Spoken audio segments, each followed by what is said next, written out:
Hello, I'm Allison. Welcome to Chapter a Day Bible Reading, where I will be reading one chapter a day of the Authorized King James Version of the Bible. Let's begin.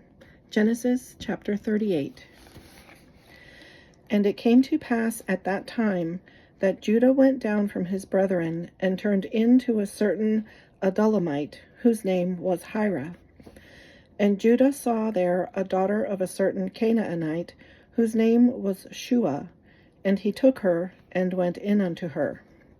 And she conceived, and bare a son, and he called his name And she conceived again, and bare a son, and she called his name Onan.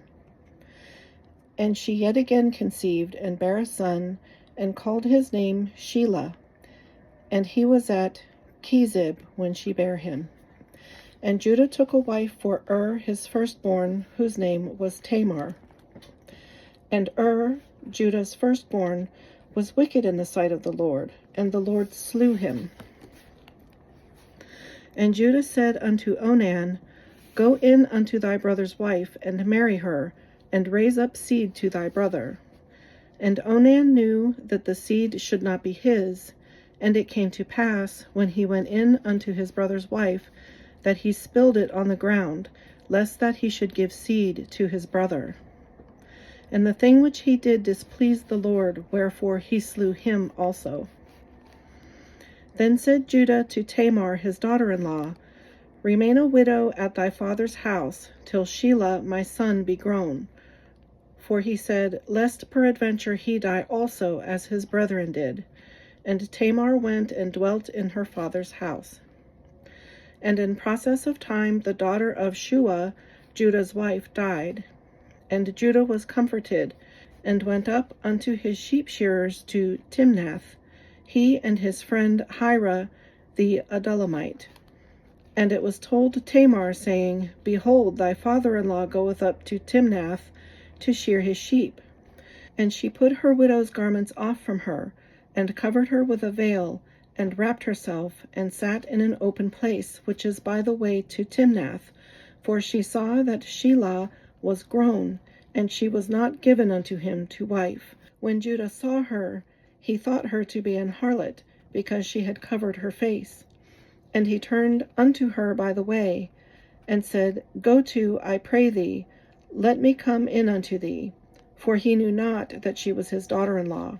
And she said, What wilt thou give me, that thou mayest come in unto me? And he said, I will send thee a kid from the flock. And she said, Wilt thou give me a pledge till thou send it? And he said, What pledge shall I give thee? And she said, Thy signet, and thy bracelets, and thy staff that is in thine hand. And he gave it her, and came in unto her, and she conceived by him. And she arose and went away, and laid by her veil from her, and put on the garments of her widowhood.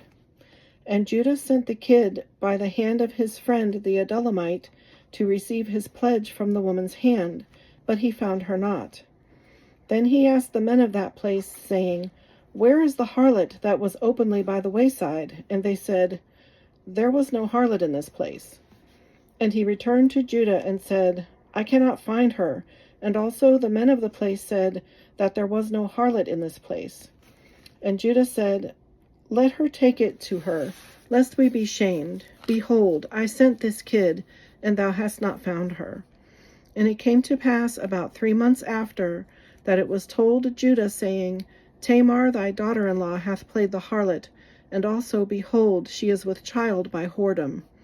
And Judah said, Bring her forth, and let her be burnt. When she was brought forth, she sent to her father-in-law, saying, By the man whose these are am I with child. And she said, Discern, I pray thee, whose are these, the signet, the bracelets, and staff? And Judah acknowledged them, and said, She hath been more righteous than I, because that I gave her not to Shelah my son. And he knew her again no more. And it came to pass in the time of her travail, that, behold, twins were in her womb. And it came to pass when she travailed, that the one put out his hand, and the midwife took and bound upon his hand a scarlet thread, saying, This came out first. And it came to pass, as he drew back his hand, that, behold, his brother came out. And she said, How hast thou broken forth? This breach be upon thee. Therefore his name was called Pharez. And afterward came out his brother, that had the scarlet thread upon his hand, and his name was called Zara. This concludes today's reading. I hope you'll join me again. God bless.